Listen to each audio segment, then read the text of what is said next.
পাধারো মারো দেশ। আমরা এখন আছি হাওয়া মহলে, এখানে বৃষ্টি পড়ছে। এখানে একদম পুরো পিঙ্ক, যেটা জয়পুরকে পিঙ্ক সিটি বলে, মানে অ্যাকচুয়াল নিদর্শন এখানে আসলে পাওয়া যাবে। অ্যাকচুয়ালি পিঙ্ক কালার এটা তো বলা যায় না। 1592 সালে রাজপুত মহারাজ মানসিং ওয়ান এই দুর্গ নির্মাণ করে। শুধুমাত্র কিন্তু রাজপুত বংশ নয়, পরে কিন্তু মুঘলদেরও মানে কিছু ইনফ্লুয়েন্স এখানে আছে।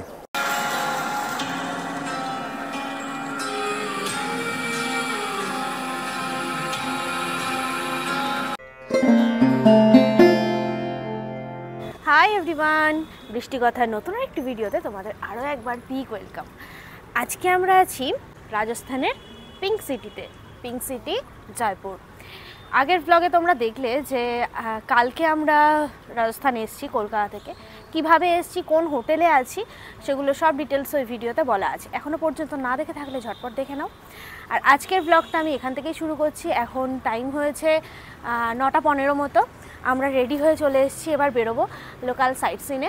ভিউটা দেখো, একদম রুফটপে আছি, মানে আমাদের ফ্লোর ছিল 3rd ফ্লোরে, আর তার উপরেরটাই হচ্ছে এরকম পুল সাইট। তো দেখো 1876 সালে প্রিন্স ওয়েলস এবং তার রানী ভিক্টোরিয়া রাজস্থানের জয়পুর ভ্রমণে আসে।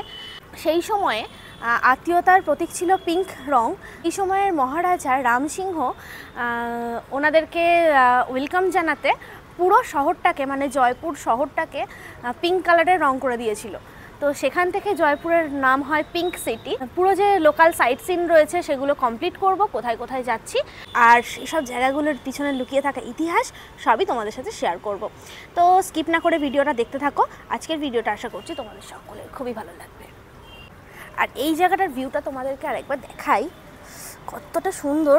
আমরা রাতে আরেকবার আসবো। এখানে লাইট দিয়ে সাজালে খুব ভালো লাগে। এই উপরটাতে একটা বার কাম রেস্টুরেন্ট টাইপের আছে এই উপরটায়। আর এখান থেকে রাস্তার ভিউটা জাস্ট ওয়াও। এখানে সব তোলা আছে, একটু মেঘলা মেঘলা করেছে, রোদটা আজকে একদমই নেই, ওই জন্য একটু ঠান্ডা লাগছে, হাওয়াটা দিচ্ছে। এখান থেকে ভিউটা দেখো।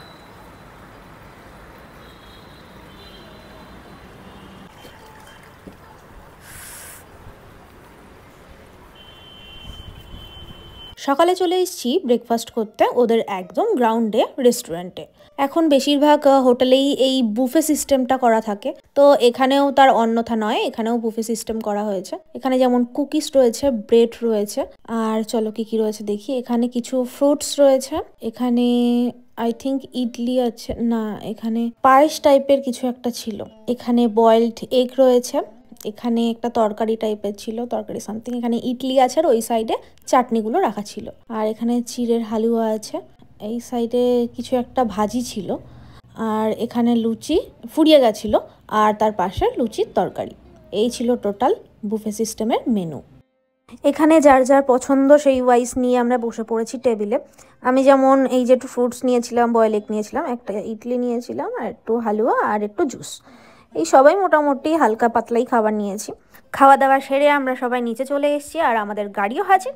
তো দেরি কেন, চলো লেটস গো। আমাদের ফার্স্ট অফিস হচ্ছে আমের ফোর্ট বা আম্বের ফোর্ট, যেটা জয়পুর থেকে 11 কিলোমিটার দূরে। একটা লেক আছে মাওটা লেকের উপরে এই ফোর্টটা, একটু হিলি এরিয়াতে।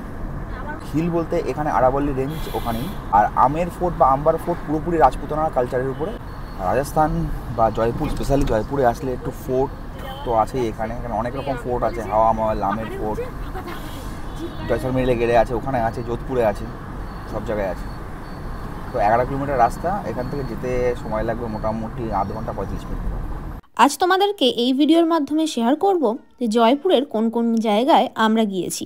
তো ভিডিওটা স্কিপ না করে পুরোটা দেখার অনুরোধ রইল। আর আমার চ্যানেল যদি নতুন হয়ে থাকো তাহলে সাবস্ক্রাইব করে আমার পাশে থাকো, আর যারা এতদিন ধরে আছো তাদেরকে অনেক অনেক ধন্যবাদ। এই জয়পুর শহরটা কিন্তু চারিদিকে পাহাড় দিয়ে ঘেরা, একদম চারিদিকে পাহাড়, আর মাঝখানে শুধু শহর।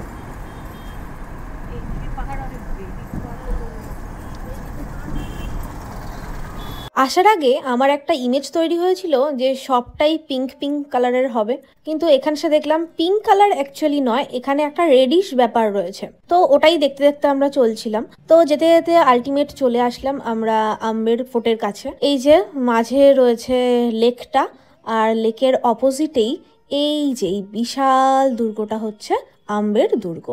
প্রচুর ভিড়, ন্যাচারালি আমাদের মতো প্রচুর ট্যুরিস্ট এসছে ঘুরতে। আর এখানে পুরো একদম পায়রার বাস। ওদের খাবার কোথায় কিনতে পাওয়া যায় আমি তো জানতাম না, তো ওদেরকে কোনো খাবার দিয়ে আসতে পারিনি। যাই হোক, ওদেরকে ইগনোর করে আমরা ঢুকছি এবার ভিতরে ঢুকে দেখি ভিতরেও প্রচুর পায়রা। আজ সকাল থেকেই প্রচণ্ড মেঘলা করে আছে, গতকাল রাতেও বৃষ্টিও হয়েছে। মেঘলা করে আছে বলে শীতটা যেন একটু বেশিই লাগছে। এবার ভিতরে ঢুকবো, নয়তো এত বড় ফোর্ট ঘুরে দেখার টাইম হবে না। পাধারো মারো দেশ, এই সিরিয়ালের দৌলতে এই দুটো লাইন, মানে রাজস্থানের কথা বললে এই দুটো লাইন একদম মাথায় আসে। রাজস্থান শুধু ঘোরার জায়গা নয়, এখানে পরতে পরতে লুকিয়ে রয়েছে ইতিহাসের মণিমাণিক্য। তো আমরা চলে এসেছি অম্বর ফোর্টে, ভিতরে ঢুকবো। চলো পুরোটাই তোমাদের সাথে শেয়ার করব, লুকিয়ে থাকা ইতিহাসও তোমাদের সাথে শেয়ার করব। নিখুঁত কারুকার্য এবং ঐতিহ্যময় জয়পুরের বিখ্যাত অম্বর দুর্গ, যা কিনা আমের দুর্গ নামেও পরিচিত। তবে যে কোনো ঐতিহাসিক স্থানে গিয়ে গাইডের একটা ব্যাপার থেকেই যায়। তো আমাদেরও এরকম অফার আসছিল, কিন্তু আমরা গার্ডের হেল্প নিইনি, আমরা একা একাই যাচ্ছিলাম। তবে আমরা তো ফার্স্টে বুঝিনি, পরে বুঝলাম যেখান দিয়ে আমরা ঢুকছি এটাই ছিল এক্সিট। অ্যাকচুয়াল এন্ট্রিটা ছিল অন্য দিক দিয়ে। আমাদের ড্রাইভার আমাদেরকে এখানেই নামিয়েছিল বলে আমরা এখান দিয়ে উঠছিলাম। অরিজিনাল এন্ট্রি দিক দিয়ে ঢুকলে আপনি এলিফ্যান্ট রাইডও পেতে পারেন। যাই হোক, ভিউ ছিল দারুণ, তবে রোদটা থাকলে আরেকটু ঝলমল করতো ব্যাপারটা। যাই হোক, আমরা এবার উঠতে শুরু করলাম। কতক্ষণ উঠতে হবে জানি না, কারণ দুর্গ মানেই প্রচুর হাঁটা। দুর্গের ভিতরে রয়েছে মন্দির, রয়েছে নিখুঁত করে সাজানো বাগান, রয়েছে ছোট ছোট সরোবর, মানে পুকুর টাইপের করা। রাজস্থানে আসলেই আপনি বিভিন্ন প্রান্তে এই রকম লোকাল মিউজিক শুনতে পারবেন। শুধু মিউজিক নয়, রাজস্থানে প্রচুর ট্র্যাডিশনাল জিনিস আছে। তারপর বেশ কিছুটা হাঁটার পর চলে আসলাম একটা গেটের সামনে। তারপর আবার হাঁটা শুরু করলাম অন্য আরেকটা গেটে যাওয়ার জন্য। 1592 সালে রাজপুত মহারাজ মানসিং ওয়ান এই দুর্গ নির্মাণ করে। 2003 সালে এটা ইউনেস্কো ওয়ার্ল্ড হেরিটেজ সাইট হিসেবে গণ্য করা হয়। আগেই বললাম যে আমাদের এন্ট্রিটা ভুল হয়ে গেছিলো। এই যে হাতিগুলো যেখান থেকে আসছে, অরিজিনাল এন্ট্রিটা মেবি সেখানেই। এবার আলটিমেট চলে আসলাম মেন গেটের সামনে। এবার ঢুকবো ভিতরে। গেটটা বেশ মোটা ছিল, আর গেটে রাজস্থানের পুলিশ দাঁড়িয়ে ছিল, প্রচুর গার্ড ছিল। তখন অলরেডি বৃষ্টি পড়া শুরু হয়েছে। বলছিলাম না মেঘলা করে আছে, তখন অলরেডি বৃষ্টি পড়া শুরু হয়েছে। ফ্লোর দেখে বুঝতেই পারছো তখন বৃষ্টি পড়ছে। ভিতরে ঢুকেই সুন্দর একটা ঐতিহাসিক ছাপ আমরা পেয়ে গেছি। আর এই পুরোটা ঘুরতে আপনাকে কোনো টিকিট কাটতে হবে না। কোন জায়গায় ঢুকতে গেলে শুধুমাত্র আপনাকে টিকিট কাটতে হবে সেটা আমি পরে বলে দিচ্ছি। বাকি এতটুকু আপনি এই ভিতর অবধিও আপনি ফ্রিতে ঘুরতে পারেন। স্যান্ডস্টোন এবং মার্বেল পাথর দিয়ে পুরো এই দুর্গটাকে বানানো হয়। তবে শুধুমাত্র কিন্তু রাজপুত বংশ নয়, পরে কিন্তু মুঘলদেরও মানে কিছু ইনফ্লুয়েন্স এখানে আছে। এর ভিতরে আপনি পেয়ে যাবেন ক্যান্টিনও। ঠিক ক্যান্টিনের পাশেই পেয়ে যাবেন টিকিট কাউন্টার, যেখান থেকে টিকিট কেটে আপনি এন্ট্রি নিতে পারবেন দুর্গের মহলে। পার পার্সন 200 টাকা করে এন্ট্রি ফি। ফরেনারদের জন্য আলাদা, আর স্টুডেন্টদের জন্যও আলাদা। এবার এই সামনের বিল্ডিংটাই হচ্ছে মহলে যাওয়ার রাস্তা, আর মহলের ঠিক সামনে থেকেই নিচের ভিউটা হচ্ছে এটা। আর এইটা হচ্ছে মহলের এন্ট্রির গেটটা, আর এই হলো মহলের ভিতরটা। চারিদিকে অসম্ভব সুন্দর কারুকার্যে তৈরি প্রত্যেকটা কোণা কোণা। তবে মেন মহল যেটা, সেটা হচ্ছে আমার পুরো সোজাসুজি, যেখানে প্রচুর ভিড়, কারণ প্রত্যেক ট্যুরিস্ট ওখানেই যাচ্ছে আর আমরাও ওখানেই যাব। তাই দেরি না করে ঢুকে পড়েছি ভিতরে। জায়গাটা ঠিক এই রকম ছিল। এখান থেকেই বেরিয়ে একটা সুন্দর স্পেস ছিল, যেটাকে চারদিক দিয়ে ঘেরা ছিল, আর মাঝে সুন্দর করে একটা বাগান সাজানো ছিল।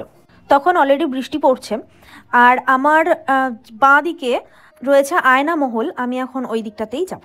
সুন্দর ছোট ছোট কাঁচ কেটে আয়না সমেত সাজানো হয়েছে এই মহলটাকে। মহলে আসা অতিথিদের জন্য ব্যবহার করা হতো এই আয়না মহলটাকে। ছোট করে পুরো মহলটা সম্পর্কে আপনাকে একটু বলে রাখি। প্রথমেই পড়বে জালেবি চক, তারপরে পড়বে শিলাদেবীর মন্দির, তারপরে পড়বে দেয়ানিয়াম, তারপর পড়বে গণেশ পোল, তারপর জয় মন্দির, তারপর শীষমহল। এই সবকটাই আপনি ঘুরে দেখতে পারবেন। আমাদের পরের গন্তব্য হচ্ছে জলমহল। ভিতরে ঢুকতে দেয় না, বাইরে সেলফি পয়েন্ট রয়েছে। ভিতরে নাকি ভূত প্রেতের কিছু ব্যাপার আছে। যাই হোক, রাজস্থানে সব আছে। এখানে একটা ভানগার ফোর্ট বলে একটা ফোর্ট আছে, ইন্ডিয়ার মোস্ট হন্টেড প্লেস বলা হয়। চলো জলমহলে দেখা যাক। চলে এসেছি জলমহলের পার্কিংয়ে। তখনও বৃষ্টি পড়ছে। তবে কি এত দূর থেকে এসছি ঘুরতে, বৃষ্টির জন্য কি ঘুরবো না? এটি মানসাগর হ্রদ, আর এই হ্রদের মাঝেই অবস্থিত একটি প্রাসাদ, যা জলমহল নামেও পরিচিত। ওয়েদারের জন্য আমি দূর থেকে ভালো করে বোঝাতে পারছি না, একটু জুম করে দেখানোর চেষ্টা করছি। খুব ভালো ভিউ আসবে না, তবুও আমি চেষ্টা করছি দেখানোর। আশ্চর্যভাবে এই বিশাল প্রাসাদটি জলের উপরে নাকি দাঁড়িয়ে আছে। আসলে 5 তলা এই প্রাসাদটির 4 তলা জলের নিচে নিমজ্জিত। তবে আজকের দিনটাই পুরোটা আমাদের জন্য খারাপ ছিল। একটু রোদ থাকলে কত সুন্দর হতো জায়গাগুলো। ভিতরে ঢুকতে দেয় না, বাট এখানে একটা সেলফি পয়েন্ট রয়েছে। এখানে এসে অ্যাকচুয়ালি এই দূর থেকে দেখা ছাড়া আর কোনো কাজ নেই। তবে জায়গাটার ভিউটা সত্যি সুন্দর, ফটোগ্রাফি আর ভিডিওগ্রাফির জন্য একদম পারফেক্ট জায়গা। আর বেশ কিছু ট্র্যাডিশনাল জিনিস বিক্রি হচ্ছিল। এই সাইডটা বৃষ্টির জন্য বেশি বসেনি, তাও কিছু বসেছিল। খাবার দাবারও খুব অল্প কিছু ছিল। তো আমি একটা বাবেল কিনেছি, কিনে এবার এখান থেকে বেরোবো। এবার শুরু হয়েছে ঝমঝমিয়ে বৃষ্টি। মানে গাড়ির কাছে তোমরা দেখতে পাচ্ছ কি পরিমাণ বৃষ্টি হচ্ছে। এতক্ষণ তো তাও ঝিরঝির করে বৃষ্টি হচ্ছিল। আমরা নেমে স্পটগুলো যাচ্ছিলাম, ঘুরছিলাম, কিন্তু এই বৃষ্টিতে কি করে যাব জানি না। তো চলো নেক্সট স্পটে এখন যাচ্ছি, গিয়ে দেখাচ্ছি যে নামতে পারি কিনা। আর এমনি মেঘলা ছিল, ঠান্ডা তো ছিলই, এবার বৃষ্টি পড়া শুরু হয়েছে, আরও ঠান্ডা লাগছে। আর জামা কাপড় ভিজে গেছে, আরও ঠান্ডা লাগছে। পুরো শহরটা সমস্ত বিল্ডিং অ্যাকচুয়ালি পিঙ্ক কালার, এটা তো বলা যায় না, বাট হালকা লাল টাইপের, এক্স্যাক্টলি পিঙ্কিশ রেড টাইপের, ওই জন্য কিন্তু বলা হয় পিঙ্ক সিটি। সামনেই হচ্ছে হাওয়া মহল। এই জায়গাটা পুরো এরিয়াটাই সমস্ত বিল্ডিং ফিল্ডিং যা আছে দেখাচ্ছে একবার, সবটাই কিন্তু পিঙ্কিশ রেড টাইপের কালার দিয়ে বানানো। আমরা যাচ্ছি সিটি প্যালেসে, হাওয়া মহলেও আসবো, আর সাইট সিনের যে কটা জায়গা আছে সে কটা জায়গা দেখবো। তারপর প্রায় চলে আসলাম সিটি প্যালেসের কাছেই। তবে জয়পুরের এই সব স্পটগুলোর ডিস্টেন্স কিন্তু বেশি নয়, যদিও আজকে বৃষ্টির জন্য একটু ট্রাফিক কম আছে, আদারওয়াইজ হয়তো একটু জ্যাম হয়। এখন আমরা চলে এসেছি পুরো সিটি প্যালেসের একদম সামনে। এবার আমাদের এখান থেকে গাড়ি থেকে নেমে যেতে হবে। এই যে আমরা নেমে পড়েছি, আমাদের কাছে ছাতা না থাকা এরকম একটা প্লাস্টিক মাথায় দিয়ে আমি হেঁটে চলেছি। চলো ভিতরে যাই। ঢুকতেই দেখলাম টিকিট মূল্য। এন্ট্রি ফি ছিল ইন্ডিয়ানের জন্য 300 টাকা পার হেড উইদাউট গাইড, আর ফরেনারদের জন্য পার হেড 1000 টাকা। টিকিট কাটার সময় আমাদের সাথে এই ওয়ে লে আউট দিয়েছিল, তো সেগুলো হাতে নিয়েই আমরা ভিতরে ঢুকছি। তবে টিকিট প্রাইসটা আমার একটু যেন কস্টলি লেগেছে। যাই ভিতরে দেখি কি এমন জিনিস আছে। তো এটাই ছিল first gate City Palace. City Palace হলো রাজ্যের প্রাক্তন শাসকদের প্রশাসনিক সদর। ঢুকতেই দেখলাম এরকম একটা আনপ্ল্যান্ড একটা বিল্ডিং হয়ে রয়েছে, যেটার কাজ চলছে। অ্যাকচুয়াল মেন গেট এই সাইডে সোজা, পিঙ্কিশ কালারে বোলানো এই সিটি প্যালেস। তবে জায়গা কিন্তু ভীষণ বড়, একের পর এক প্রবেশদ্বার চলেই আসছিল। ঘুরে দেখার মতো জায়গা ছিল প্রচুর। যেহেতু বৃষ্টিতে ভিজে অনেকটা হেঁটে আমাদের এনার্জি শেষ হয়ে গিয়েছিল, তোমাদেরকে অল্প অল্প করেই দেখাবো। আমরা এখন আছি দ্য সিটি প্যালেস জয়পুর। এটা জয়পুরের একদম কেন্দ্রস্থলে অবস্থিত। প্রচণ্ড বৃষ্টি পড়ছে, মানে শান্তিতে ঘুরবো তার উপায় নেই, বৃষ্টিটা এত জ্বালাচ্ছে, আর বেশ ভালো জোরেই হচ্ছে। দেখতে এখানে একদম পুরো পিঙ্ক, যেটা জয়পুরকে পিঙ্ক সিটি বলে, সেটার মানে অ্যাকচুয়াল নিদর্শন এখানে আসলে পাওয়া যাবে। চারিদিকে শুধু পিঙ্কিশ দেওয়াল, আলাদাই স্থাপত্য, মানে চারিদিকেই প্রাসাদ আর প্রাসাদ। দেখতে থাকো, আর ইতিহাসও তোমাদেরকে আমি বলছি। কেমন লাগছে আমাকে কমেন্ট সেকশনে জানিও। স্থাপত্য দেখো এখানে, রাইফেল দিয়ে কত সুন্দর হচ্ছে। অ্যাকচুয়ালি রাজস্থান, ইউরোপীয় এবং মুঘল স্থাপত্য শৈলীর মিশ্রণ ঘটেছে সিটি প্যালেসে। লাল এবং গোলাপি পেলে পাথরে তৈরি এই প্রাসাদ। বিশাল প্রাসাদ চত্বরকে ঘিরে রয়েছে শিখরওয়ালা বেশ কিছু প্রাসাদ। এগুলোই আজ সংগ্রহশালায় পরিণত হয়েছে এবং রাজপরিবারের আজও এই প্রাসাদেই এক অংশে বসবাস করে। এই মুহূর্তে আমরা দাঁড়িয়ে আছি দেওয়ানি আমের। এর বাঁদিকে আর একটা প্রবেশদ্বার ছিল, সেটা দিয়ে গেলে আপনি পৌঁছে যেতেন দেওয়ানি খাসে। এখানে প্রচুর এরকম স্থাপত্য শৈলী আছে, পাশে কিছু লেখাও রয়েছে, ইন্টারেস্টেড থাকলে পজ করে দেখে পড়ে নিতে পারো। এছাড়াও তাদের ব্যবহৃত অস্ত্র এখানে সাজিয়ে রাখা হয়েছে যেগুলো পর্যটকদের দৃষ্টি আকর্ষণ করছে। এছাড়াও প্রাসাদের ভিউ তো আছেই। কি নিখুঁত কারুকার্য আর কতটা জায়গা জুড়ে অবস্থিত। তবে চারদিকের ডিজাইন যেন একই রকম। কোন দিক দিয়ে ঢুকলাম এক্স্যাক্টলি সেটাই বুঝতে পারছিলাম না, কারণ সব দিকেরই ডিজাইন একই রকমের। আর আমরা তো কোনো গাইড নেইনি, তো এইগুলো একটু প্রবলেম হচ্ছে। তোমাদের ঘুরতে এসে যদি হেল্প লাগে তাহলে অবশ্যই তোমরা নিতে পারো। লাস্টে না পেরে টিকিটের সাথে যে ওয়ে লেআউটটা দিয়েছিল ওটাই বার করলাম। যদি তোমরা ইন্টারেস্টেড হও তো পজ করে দেখে নিতে পারো যে জায়গাটা ঠিক কতটা বড়। এখানেই একটা জায়গায় লেখা ছিল মিউজিয়াম, আর সবাই ওই দিকেই যাচ্ছিল, তাই আমরাও যাচ্ছি ওই দিকেই। অ্যাকচুয়ালি এই দিকটা ছিল একটা রাজকীয় মিউজিয়াম। চলো ভেতরে ঢুকি, দেখাই যে কি কি আছে ভিতরে। না, দুর্ভাগ্যবশত ভিতরে ক্যামেরা অ্যালাউ নয়। যেটুকু আমি করতে পেরেছি সেইটুকু ভিডিও ক্লিপই আমি অ্যাড করে দিলাম, কারণ তারপরেই আমাকে বন্ধ করে দিতে বলা হয়েছিল। তবে ভিতরে যা ছিল রাজকীয় ব্যাপার। একটা পাথরের হার ছিল যার দাম 25,000 টাকা। এবার তোমরা বুঝে নাও। তাই ওখানে দাঁড়িয়ে পয়সা নষ্ট এবং সময় নষ্ট দুটোই না করে সোজা চলে এসেছি হাওয়া মহলে টিকিট কাটতে। আর হাওয়া মহলের টিকিট নিয়েছিল 50 টাকা পার হেড। হাওয়া মহলে এসে বৃষ্টি তার সব বাঁধ ভেঙে দিয়েছে। পুরো ঝমঝম করে বৃষ্টি হচ্ছে, জামা কাপড় সোয়েটার সব ভিজে একাকার। আমরা এখন আছি হাওয়া মহলে, এখানে বৃষ্টি পড়ছে, পুরো দিনটাই একদম বরবাদ হয়ে গেল এরকম ভাবে বৃষ্টি।